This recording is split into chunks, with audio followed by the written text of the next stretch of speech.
안녕하세요. 이국섭의 작은 도서관입니다. 사계 경영학, 춘추 전국시대의 춘추 4인방이 보여준 불멸의 리더십 제14편 14번째 시간. 오늘은 사계 경영학에서 다루는 리더십에 관한 내용 중에서 춘추 전국시대의 춘추 4인방이 보여준 불멸의 리더십에 대한 이야기를 하고자 합니다.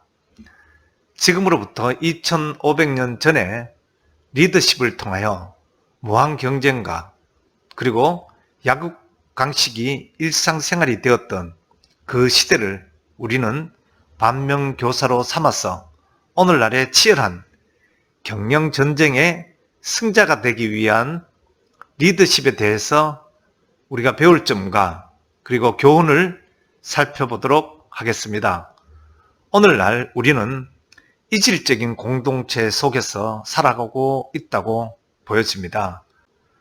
최근의 경영은 국내에서만의 경쟁만으로 충분하지 않고 국경이라는 경계는 이미 사라진 지가 오래되었고 이제는 세계가 하나인 시장 속에서 경영 전쟁을 치르고 있습니다. 바야흐로 세계화가 완전히 성숙된 지경에 살고 있다고 보여지기에 우리는 이러한 상황이 과거의 역사 속에서 진행되었던 춘추 전국시대를 주목할 필요가 있다고 보여집니다. 바로 기원전 770년 전부터 진행되었던 춘추 전국시대가 이질적인 공동체가 형성된 최초의 시기가 아닐까 생각되어집니다.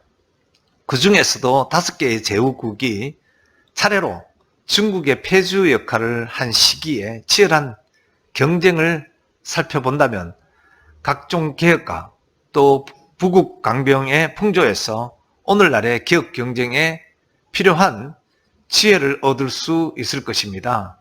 춘추 시대는 인간의 가치가 아주 높은 극대화된 시기로 볼 수 있습니다. 그런 연유로 인해서 기회의 시대였고 또 인재에 대한 쟁탈전도 아주 심했던 그런 시기였습니다. 따라서 사회는 각 방면에 있어서 새로운 리더십의 등장을 요구하였고 이런 연유로 인해서 다원화된 글로벌 리더십의 출현이 이어졌다고 볼 수 있습니다. 춘추시대의 글로벌 리더십의 대표주자였던 4인방의 면면을 살펴본다면 우선 제나라에 있어서는 항공이 있었고 그리고 또 진나라에 있어서는 문공이 있었으며 또 진나라에 목공이 있었습니다. 그리고 조나라에는 장왕이 있었습니다.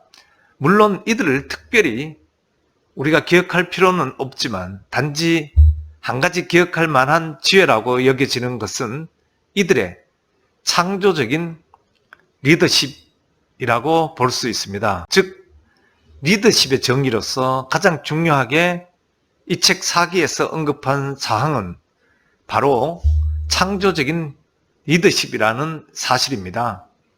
국경의 경계를 허물고 또 신분의 이동이 빈번하였던 춘추시대의 그런 시대상이 지금의 우리들의 기업 경영의 현실과 맞닿아 있다는 그런 지점에서 볼 때 제가 내리는 창조적인 리더십의 정의는 TPO에 맞는 리더십을 제안하고 싶습니다. TPO라는 것은 흔히들 패션이라는 영역에서 옷에 대한 착장법에서 많이 사용되는 그런 말입니다. TPO의 T는 타임을 말합니다. 그리고 시간은 우리의 생활을 지배하는 절대적인 요소라고 여겨집니다. 따라서 시간 혹은 시기에 맞는 리더십이 필요한 것입니다. 또한 TPO의 P는 플레이스, 장소를 의미합니다. 또 그리고 TPO의 O는 occasion으로 상황을 말하는 것입니다. 즉 시간과 장소와 상황에 따라서 늘 변화무쌍한 얼굴을 지니고 그에 맞는 리더십을 구현한다는 것을 의미한다고 보면 좋을 듯 합니다. 세계적인 석학들이 리더에 대한 정의를 내리는 것을 우리는 하루 만에 배우는 MBA라는 저의 유튜브 콘텐츠에서 이미 배운 바가 있습니다. 그 배운 것을 복기해 보겠습니다. 간단하게 정리를 해본다면 피터 드러커는 리더, 즉 경영자라는 사람은 우선은 시간을 관리하는 것이고 확실한 결과에 초점을 맞추고 또 강점을 활용하고 올바른 우선순위를 정하여 효과적인 의사결정에 집중하는 사람이라고 말했습니다. 그리고 또 다른 한편 석학인 스티븐 코비는 리더가 되기 위한 효율적인 자질을 갖추는 방안으로서 독립추구와 상호협력을 위한 습관이 있는 사람을 말하였고, 또 다른 석학 로버트 키는 기업의 목표와 행동을 정확히 전달하고 규칙적인 일과를 중시하며 인간관계와 그리고 또 대인 간의 상호작용을 통해서 동기부여와 헌신을 이끌어내야 하고 또 자원은 아웃소싱으로 하고 내부는 창조와 혁신에 집중하는 사람이라고 정리를 하였습니다. 또 캠 브랜차드는 상황 대응 리더십이라는 것으로 다른 사람에게 다른 방법을 쓰거나 또 같은 사람에게도 업무의 성격에 따라서 다른 방법을 사용하는 것으로 정리를 했습니다. 또 워렌 베니스는 리더는 약속한 계획과 비전에 관심을 갖고 비전이라는 가치를 전달하고 리더와 추종자 사이에 신뢰를 형성하여서 비전을 실현하는 데 힘을 쏟음과 동시에 끊임없이 자기 개발을 이루려고 노력을 하는 사람이라고 말했습니다. 그리고 또 다른 석학인 로버트 그린 리프는 서번트리 리더를 강조하며 진정성을 갖고 도와주고 구성원들을 인격적으로 존중을 하고 또 서로 간에 책임을 다하는 해결책을 위하여 노력을 하며 의사결정에 있어서 모두가 참여하고 공유하는 자세를 지닐 것을 얘기했습니다.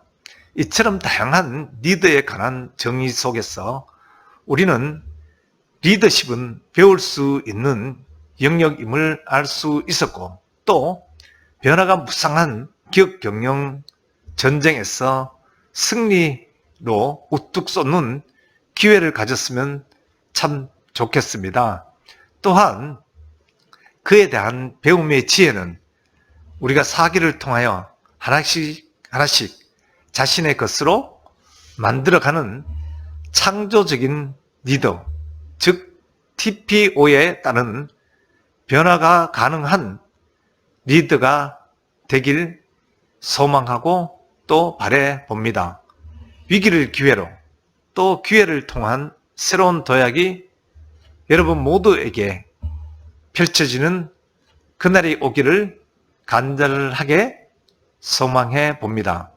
오늘은 여기까지 말씀드리고 다음 시간 제15편에서 또 찾아뵙겠습니다. 고맙습니다.